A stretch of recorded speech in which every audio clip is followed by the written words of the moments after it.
주사님 아주 얼마나 바쁘십니까?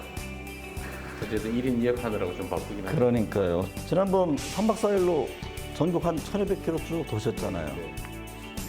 다니면서 민심은 어떤 걸 느끼셨어요? 지방 경제 활성화, 네. 지역 균형 발전 이런 욕구가 매우 높다는 걸 느꼈고요. 대선 후보로서 좀 환호성은 안 들었습니까? 요즘은 코로나19 때문에 모이기도 어려워서 네. 그렇긴 한데 열기들은 꽤 높아서 저도 자신감 많이 얻었습니다. 네. 소년공 출신의 드라마틱한 인생 스토리. 정책 선명성과 과감한 추진력. 정책 성과와 시민들과의 적극적인 소통을 통해 대선 주자로 우뚝 선 이재명 경기도지사. 전국 시도지사 중 직무 수행 지지율, 주민생활 만족도 1위. 여권 내 지지율 공고한 1위. 차기 대선 후보 적합도 1, 2위를 다투며 충청의 사위, 영남의 아들. 전북의 친구를 강조하며 지역과 세대를 넘나들며 지지를 호소하고 있는데 정치인은 일을 하는 사람을 뽑는 거 아니겠습니까? 네. 그리고 약속을 하고 권한을 위임받고 두 번째는 능력이 있어야 됩니다. 이재명 후보가 꿈꾸는 대한민국 집중 분석합니다. 내년 대선을 7개월 앞둔 지금 정책과 이슈의 한가운데 이재명 경기지사가 있습니다. 가난과 고난의 유년 시절을 딛고 일어나서 인권 변호사 또 시장 도지사를 거쳐서 대권 주자로 우뚝 섰습니다. 더불어민주당 대선 후보 이재명 경기지사를 만나보겠습니다. 지사님 안녕하십니까? 네, 반갑습니다. 네. 지금 경선이 2달 남았는데요. 연일 이낙연 후보 측과 충돌을 하고 있는데 지역주의, 배신자, 무능 이런 충돌 수에 과연 경선이 끝난 뒤에 완팀이 될 수 있을까 이런 우려가 많습니다. 저도 사실 걱정이 좀 많이 됩니다. 제가 예비 경선 단계에서는 이제 그런 점들을 우려해서 네. 방어조차도 잘 안 하다 보니까 그것도 좀 문제가 있고 또 방어를 좀 적극적으로 하니까 또 이렇게 다투는 모양새가 돼서 저도 뭐 약간의 진퇴양난이긴 한데 네. 이제 앞으로는 좀 더 조심해야 될 것 같고요. 근데 그럼에도 불구하고 지금 뭐 전과 기록 공개라든가 검증단 설치 이게 계속 논란이 되고 있습니다. 그 점은 어떻게 보세요? 사실 그건 서류 하나 이제 확인하면 쉽게 끝날 일이고 네. 또 실제로 당에 이미 제출돼 있기 때문에 이제 물어봤으면 금방 끝날 일인데 이게 마치 의혹 제기하고 네. 마치 뭔가 있는 것처럼 하는 것은 결국은 이제 흑색 선전에 가까운 네거티브여서 저희로서도 참 답답합니다. 저희가 이거 확인을 시켜드렸더니 네. 왜 확인시켜 주느냐고 또 문제를 삼으니까 좀 답답할 때가 많지요. 네. 지금 이재명 지사가 강조한 그 기본소득이 지금 여야 할 것 없이 공격의 하나의 소재가 됐는데 뭐 경기도민을 대상으로 한 재난지원금 100% 지급안에 대해서도 이제 논란이 있습니다. 이 지사가 구상하는 대한민국의 경제, 그 복지 정책의 핵심은 무엇입니까? 과거에는 분배와 성장이 좀 대립되는 개념이었는데 이제는 양극화 시대고 양극화가 저성장을 초래하는 상황이라 오히려 분배를 통한 성장, 성장을 통한 분배 이게 사실은 이제 상호 보완적 관계가 됐습니다. 네네. 그 중에 특히 기본소득은 지역화폐 형태로 지급을 해서 소득의 양극화도 완화하고 네. 또 소상공인의 매출을 지원해서 경기 순환도 원활하게 하는 효과가 있다는 게 작년 1차 재난지원금에서 증명이 됐죠. 네. 그런 걸 통해서 소비도 늘리고 가계소득도 늘리고 양극화도 완화하고 성장의 계기를 찾을 수도 있을 것 같습니다. 네. 임기 중에요. 기본주택 100만 가구를 포함해서 250만 구의 주택을 공급하겠다. 어떻게 보면 주택 분야에서의 하나의 그 보편적 복지 개념으로 이해가 되는데 한편에서는 또 그런 얘기를 합니다. 이게 집을 소유하고 싶은 개인들의 욕구 이게 반영되지 않은 것 아니냐. 또 부지와 재원 마련, 이 구체적인 실행 방안 이게 좀 미흡하지 않느냐. 그 지적은 어떻게 보고 계세요? 저희가 현재 정부 계획을 벗어나서 추가로 네. 200만 가구를 공급하겠다는 게 아니고 이미 정부 계획에 의하면 부지까지 확보해서 205만 채를 지금 계획으로 준비하고 있습니다. 네네. 거기다 약간 좀 더 하고 그리고 그 중에서 전부 대개 일반 분양 아니면 이제 국민임대 공급을 하게 돼 있는데 그 중간 형태로 중산층도 역세권에서 염가로 네. 살 수 있는 고급형 공공임대 또는 토지임대부 주택을 100만 세대를 공급하겠다는 거죠. 이게 이제 우리 국민들의 그 집을 소유하고 싶은 욕망을 이제 채워주는데 장애가 되지 않냐는 의견이 있긴 합니다만 네. 이렇게 한다고 해도 그 저희가 공공임대가 지금 전체 5%도 안 되고 이거를 10%까지는 좀 늘려서 집을 사기 전 단계에 공공임대에서 좀 편하게 원한다면 평생 또는 집을 살 때까지 살 기회를 만들어 주자라는 것이어서요. 주택시장 경제에 무슨 치명적인 영향을 미치지는 않습니다. 극히 네. 일부에 불과하니까요. 경제를 말할 때요. 이제 노동개혁의 중요성을 네. 얘기를 하지 않습니까? 그 이제 노동시장의 어떤 격차 또는 유연성 문제 등을 지적하는데 노동 정책과 관련해서는 어떤 방안을 염두에 두고 계신가요? 정규직과 비정규직 격차가 너무 큽니다. 또 사회 안전망이 취약하다 보니까 노동의 정규직의 단결 강도가 매우 높아요. 네. 또 기업 입장에서는 정규직을 뽑으면 노동조합으로부터 압박을 느낀다고 생각하니까 비정규직을 뽑죠. 이게 지금 악순환이 되고 있습니다. 그래서 노동 유연성을 확보하기 위해서는 사회 안전망 강화가 필요하고 사회 안전망 강화를 위해서는 재원이 필요하고 또 기업 입장에서는 정규직이든 비정규직이든 차별 없이 좀 쉽게 노동을 고용하고 또는 정리하고 할 수 있게 해줘야 되는데 네. 이걸 전체적으로 방향을 바꿔야죠. 안전망 강화, 유연성 확보, 기업의 이제 부담 증대, 이 사회적 대타협을 해야 됩니다. 네. 지금처럼 그야말로 나쁜 균형을 좀 더 나은 좋은 균형으로 바꿔가야 되는데 그러려고 하면 서로 양보하고 서로 조금씩 더 부담하고 이런 균형들이 필요하죠. 네. 공약 이행을 놓고요. 뭐 닭 잡는 칼, 소 잡는 칼 이런 논쟁도 있던데 네. 이재명 지사 하면 사실 뭐 어떤 정책의 또 선명성, 강한 추진력을 얘기를 하는데 네. 경선 과정에서 지사님의 공약 이행률에 대해서 분식, 뭐 실적 이런 지적까지 나왔는데 공약 이행률에 문제가 있는 겁니까? 그건 매니페스토 운동본부라고 하는 우리나라의 가장 권위 있는 네. 공약 평가 기관이 있습니다. 그리고 각 선출직 공무원들이 선출된 후에 이제 공약 이행 정도를 다 점검을 하죠. 이낙연 후보께서 이제 취임 2년 차 때 이제 전라남도가 제시를 합니다. 우리 이렇게 진행하고 있습니다라고 네. 하면 이제 비율을 계산한 다음에 이제 등수를 매기죠.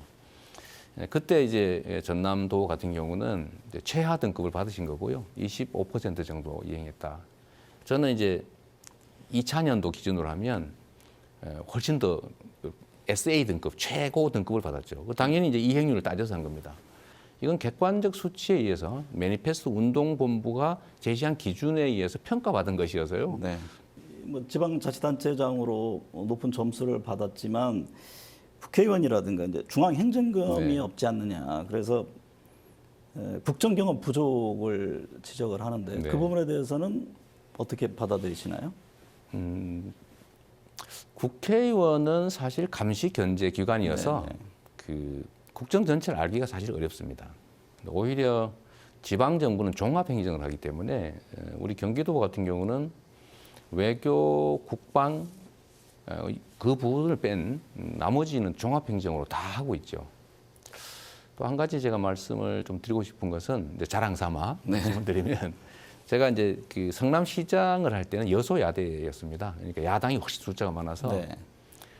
정말 모든 문제들 정책에 대해서 다 반대했는데 제가 그 안에서도 설득하고 또 주민들과 함께 토론하고 이렇게 해서 96%를 지켜냈죠. 민주당 그 선거안 위원장이죠. 지금 이상민 의원이 네. 이 지사직 유지와 관련해서 뭐 이게 불공정 문제가 아니라 네. 적절성 차원에서 그만두는 게 낫지 않느냐 이런 입장을 네. 냈는데 지사님은 지사를 그만두느니 차라리 내가 경선을 그만두겠다 이런 네. 강한 입장을 내셨는데요. 이게 이제 제가 경선에 나가는 건 저의 선택이고 네. 도지사로서의 직무를 하는 것은 책임이죠. 그러니까 이 도지사직을 이제 누리는 권력 또는 권리라고 생각하면 네. 그만두는 게 훨씬 이익이죠. 제가 지금 경선에 상당한 불이익을 입고 있지 않습니까? 그런데 이거를 책임이라고 보면 함부로 던지면 안 되는 거죠. 대표적인 케이스가 저번 대선 경선 때 그 김두관 후보께서 경남지사를 도중에 그만두고 경선을 참여하는 바람에 네. 사실은 문제 제기가 잘했다는 소리보다는 문제 제기가 더 많았던 게 사실이지 않습니까? 네. 아마도 제가 선거 운동에서 좀 유리함을 확보하겠다고 도지사직을 던지면 무책임하다는 비난이 더 클 것 같아요. 네. 그래서 최근에 그게 자꾸 논란이 돼서 저도 고민을 많이 해봤는데 정말로 꼭 선택해야 된다면 저는 지금도 뭐 도지사직을 하면서 경선에서 운동에는 약간 불이익을 받고 있지만 충분히 잘 하고 있다고 생각하는데 정말로 둘 중에 하나를 굳이 선택해야 된다면 제가 고민을 진짜 했는 결과 도지사로서의 책임을 다하는 게 더 맞다. 네. 사실 그런 생각을 하게 됐습니다. 적절한 시점은 언제로 예상을 하십니까? 일단 경선 결과를 좀 봐야 되겠고요. 네.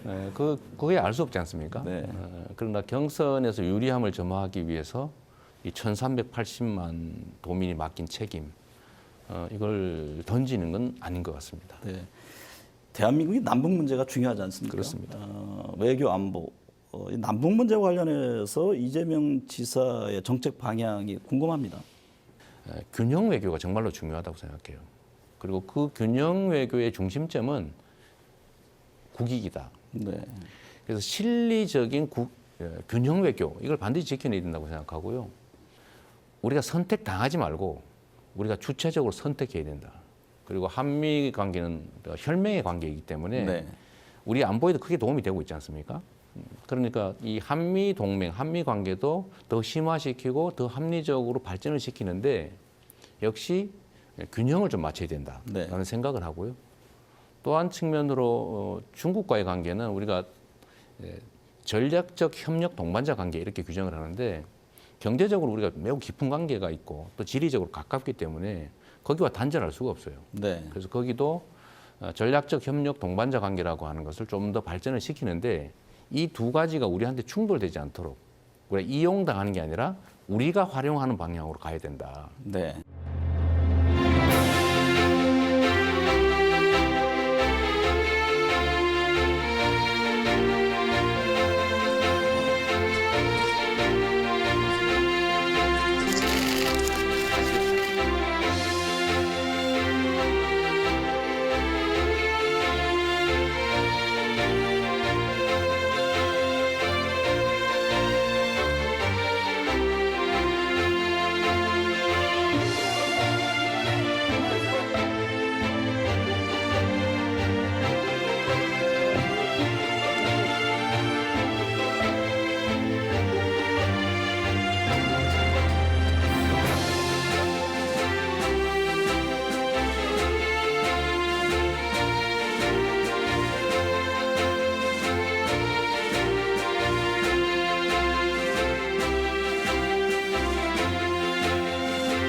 집권 5년차 현 정권에 대한 지지율이 40%대 높습니다. 그런데 이 정권 교체를 원하는 사람들이 더 많다 이런 여론조사가 나오는데 이 현상은 어떻게 해석을 하고 계세요? 전체적으로 보면 남북 관계, 외교 관계, 경제 성장 뭐 이런 부분들에 대해서는 결코 잘못했다고 할 수 없는 정도죠. 또 방역도 마찬가지고요. 그런데 이제 부동산 문제가 많이 이제 장애인이 된 것 같고 제가 생각하는 또 하나의 측면은 네. 이 기대치가 매우 높았는데 사회 경제 개혁의 속도와 강도가 조금 기대에 못 미친 게 아니냐. 그래서 그런 점들을 조금 보완하면 저는 충분히 이제 정권 재창출이 가능할 것이라고 보고 지금 이제 정권 교체 여론이 높긴 하지만 네. 이게 정권이 미워서 이런 것도 있긴 한데 내 삶이 어떻게 하면 더 좋아질까? 현 정권보다는 뭔가 다른 새로운 게 있으면 좋겠다. 그런데 그게 야당이냐? 아니면 여당 내의 새로운 리더십이냐? 네. 이거는 아직은 미정인 상태죠. 이제 과거에 우리가 이명박, 박근혜 그 대통령의 관계도 보면 결국은 박근혜 대통령의 당선을 정권 교체로 본 거 아닙니까? 네. 그래서 저는 우리 안에서 우리 국민들의 그 변화에 대한 욕구, 열망 이걸 충분히 충족시켜드리고 또 좋은 점은 승계하고 잘못된 건 고치고 부족한 건 또 채우고 또 거기에 더할 예를 들면 저 이재명의 철학과 가치, 정책 이런 것들 더 얹어서 청출어람한 정부를 만들 수 있다. 네. 기본적으로는 같지만 그러나 더 유능하고 더 나은 정부를 만들 수 있다고 우리 국민들께서 믿을 수 있도록만 만들어 드리면 저는 뭐 충분히 정권 재창출이 가능하다. 이렇게 계승할 생각합니다. 것은 계승하고 네. 또 뭔가 변화를 시킬 것은 변화를 시켜야 된다 당연히 이렇게 해야죠. 네. 보시는 거군요. 똑같으면 안 되지 않습니까? 네. 하나라도 더 나아져야죠. 근데 대통령 혼자서 이 국정을 이끌 수는 없고 또 그렇습니다. 그래서도 안 네. 되잖아요. 제가 우리 지사님 뵈면 궁금해서 물어보고 싶은 게 있었는데 인재 발탁에 대한 원칙 그거는 어떻게 세우고 계세요? 저는 기준은 딱 세 가지가 있습니다. 첫째는 방향이 맞아야 된다. 동쪽으로 가자고 하면 갈 수 있는 사람. 그래서 철학과 가치, 예를 들면 국민의 공복으로서의 자세 이런 게 갖춰져 있는 게 중요하고 두 번째는 열성이에요. 네. 열심히 해야 됩니다. 세 번째가 테크닉, 네. 그러니까 좁은 의미의 능력이라고 하는 거죠. 이 세 가지가 갖춰져 있으면 되는 것이고요. 중앙 정부를 혹시 제가 맡게 된다면 역시 아까 말씀드렸던 방향이 맞고 성실하고 열성이 있고 실력이 있는 사람을 내 편이냐, 네 편이냐, 아니면 저 편이냐 이런 가리지 말고 그 기준에서 사람을 쓰면 그게 이제 정권을 또 튼튼하게 하는 길이기도 하거든요. 현재 그 이재명 캠프에 최근 이제 친문으로 알려진 그 박주민 이재정 의원 네. 합류했잖아요. 또 뭐 이해찬 전 대표의 측면 지원 얘기도 있고 네. 뭐 얼마 전에 보니까 이근영 씨죠 전 네. 민주당 전략위원장도 합류를 했는데 호남 민심 또 이 친노 친문 계속 얘기가 되는데 네. 그 관계에 대해서는 어떻게 보고 계세요? 저는 결국 내 삶에 도움이 되는 합리적 선택을 하실 거라고 보기 때문에 그게 뭐 친문이냐 아니냐 별로 큰 의미가 없다고 보고요. 네. 또 특히 민주당 내에 있는 분들은 우리 모두가 만든 대통령이기 때문에 다 친문이죠. 네. 우리가 만든 저도 대통령을 뽑았거든요. 네. 그렇듯 이 정부의 일원 아닙니까? 네. 그러니까 사실 그걸 굳이 자꾸 구분하는 거는 약간 정치적 의도가 있는 뭐 이것 하나의 전략이니까 네. 갈라치기에 가깝다 이런 생각하고 있습니다. 윤석열 전 총장, 최재형 전 감사원장 국민의힘에 입당했는데요. 네. 윤 전 총장은 뭐 120시간 노동 또 부정식품 발언이라든가 뭐 페미니즘 최근에는 후쿠시마 그 방사능 네. 관련 입장 이게 이제 여러 논란이 되고 있는데 대선 후보로서 윤석열 전 총장은 어떻게 보고 계세요? 제가 사실 윤 총장님에 대해서는 매우 높은 평가를 했던 사람입니다. 그러니까요. 저번 대선 네. 경선 때는 근데 최근에는 제가 이제 제 사람 보는 눈 안목이 좀 문제가 있나 이런 생각을 좀 할 정도로 많이 바뀌신 것 같아요. 네. 원래 그러셨는지 뭐 지금 바뀌셨는지 모르겠고요. 서민들에게 죽지 않을 정도라면 불량식품이라도 사 먹을 기회를 줘야 된다. 사실 그러지 않도록 하는 게 국가의 역할이잖아요. 가장 충격적인 거는 사실 일본 극우 세력들도 인정하고 있는 후쿠시마 폭발로 인해서 방사능이 유출됐다. 그 오염수를 어떻게 처리할까? 국제사회가 다 관심 갖고 우리가 예민한데 방사능이 유출되지 않았다. 폭발이 없었다. 이런 말씀을 하시는 걸 보고 이건 아닌데 이런 생각이 들었고요.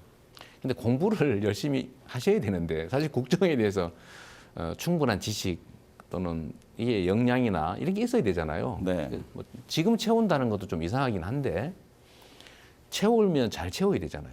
그 선생님을 잘 만나야 되거든요. 그러니까 열심히 공부해야 되고. 근데 선생님을 제가 보니 잘못 만난 것 같은 생각이 좀 듭니다.